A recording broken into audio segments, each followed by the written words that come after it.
Yeah, I mean, I hear you. I mean, I would argue like I think the same principle probably exists for the government. It's just so big that that timeline is different. I mean, democracies do fall. Like they fall all over the world. They have been falling. We've watched them happen in the last, and again, the United States government is on a scale that is larger than a lot of them. But there's nothing inherently like if the entire United States decides that it's displeased with the government. I mean, you could argue maybe the military, but I mean, our military is still filled with United States citizens. There is, the government's not too big to fail, I guess is my point. And so there are, I would argue, like right now, the benefits still outweigh the negatives for most Americans. Is that going to be the case in our lifetime? I hope it continues to be that way, but I don't know. I don't necessarily believe that the only reason the government is existing is just because of like it's too big to fail. And if everybody had the choice, they would do away with it. Like I do think it still follows some of the same principles that business do, which is like if we all really woke up tomorrow and decided this wasn't worthwhile, like I said, the US government, just like most democracies, can come to an end. Again, personally, I hope that doesn't happen in my lifetime, but very ominous comments from Heidi over here. Quoting Heidi on the podcast, forecasting the end of the US government, perhaps. I do not think or hope that will happen, but I'm just saying I don't think it's safe to just say that it can't happen is all I want to point out. Right.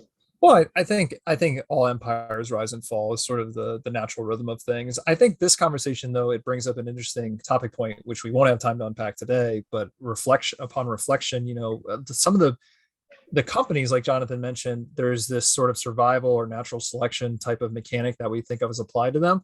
But even Jonathan, you and I have talked about many times how there's a certain point where businesses get so big, they kind of become merged in like a toxic codependence with government, where even they become almost like a mini government, and they start, when you get big enough, like you're in the Fortune 100 or Fortune 500, and you start to have so much money that you can impact politics through lobbying, and that you're kind of in the regulation and your business is interwoven with a lot of that type of process and macro level behavior, they also are hard to go down. Like they also start to look more like a mini government where they can sustain tremendous amounts of waste, and they kind of carve out their own ecosystems within regulation, within compliance issues, and they kind of live in those spaces. So I almost think it's an interesting evolution. Like on a continuum, you have sort of a bottom tier of very competitive business organisms that are very much under pressure to survive, and then you eventually can get bloated enough where they start feeding on the sort of mutual codependence with government, where they can start to play in that space, and then they also have a tremendous amount of capacity to absorb waste before they go down too. I'm talking about those bigger corporations. Well, we've established that at least for a whole class of activity, people are accepting 70% waste, complete 70%. Yeah. So I guess it would have to get past 80, 90 before anyone will take, some serious notice other than writing some articles in the trade journals. So I think at the end of the day, the question is, how much is it clear what the waste is, and have you hit beyond an intolerable point? Well, and again, not to bring it full circle here, but I do think that that's part of where, again, most Americans probably couldn't tell you what their local government does versus what their state government does versus what their federal government does. And think about that mouthful. How 3 layers of government hitting every single person. Well, but I mean, it's true. And they all touch your pocketbook, and they all do different services. And, in the same way that you guys, I think, are oftentimes advocating for the decentralization of a lot of businesses, because in the same way that I think, you guys would argue having a few behemoths in the corporate setting also doesn't make a lot of sense a lot of times, especially in the top-down structure. Again, I think if people, and, this is, again, is it the voters, is it the politicians, is it the government, is it, the people in the government? If you could really sit down and say, okay, here's what my local government does, here's what my state government does, here's what my federal government does. And, I think my local government would actually be a lot more effective. And so, I want more of my dollars to be going to my local government. That's a conversation we could be having. And we could be saying, okay, every year when my $10,000 leaves my pocketbook for taxes, who do I want focusing on what issue, or at all focusing on issues? But like I said, this is kind of a chicken and the egg thing. You start going into the local level, and like I said, now we're talking like 8% of the population might be involved. I mean, most people don't even know what their local government is or who represents them. And so I think, I think there's a really good argument to be made of like, as we kind of decentralize and pull things. Being able to assign where their money goes I mean, that would be an amazing step in the right direction. Yeah, just more control, more autonomy. It's going to promote more, I think the government, a lot of times, like we've been saying throughout, they want more participation. We measure success in a way on the interface of how much citizens can participate, because in a way that's one of the only interfaces that we have, interfacing as citizens to elect our representatives.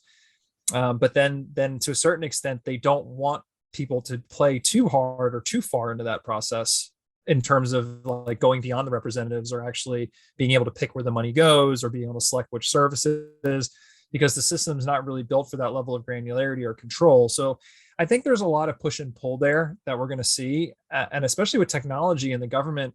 I mean, I have, like Jonathan said, I will say the last, decade, I have been impressed with, the USPS integrating a lot more new technology, keeping up with their private analogs. And, the DMV even has really picked up their game from like the 90s, where a lot of the stories came from, where you'll wait there for 6 or 7 hours and you couldn't get anything done. But still, yeah, I mean, I think they, like businesses we're talking about, there's a too big to fail mentality. And as you suggested, when you're talking about conscious business, we don't really support a lot of activity for its own sake, or because they're so big and they become these black hole companies, or the government obviously being the biggest company, if you want to put it that way, where they just have so much momentum.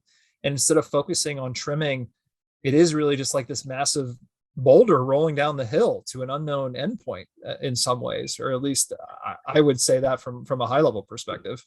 There's one point I definitely want to make is, in a lot of our podcasts, our conclusion oftentimes when it comes to activity that's going on in business is it would be far better if people did nothing. So there's a lot of instances where people should just stop what they're doing, because can't possibly succeed, or they don't even know what they're trying to accomplish if you really drill into it. And the problem is, just like we said, let's say with a CEO or anybody who's in charge of directing resources, it's very hard for them to do nothing, because then it has the appearance that they're doing nothing, even if that's the best choice.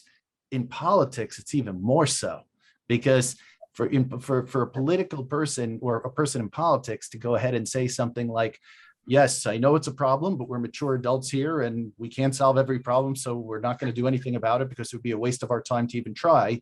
They might as well just say kiss goodbye to the next election, So I think that it's definitely a major breaking of let's call them the Truval principles.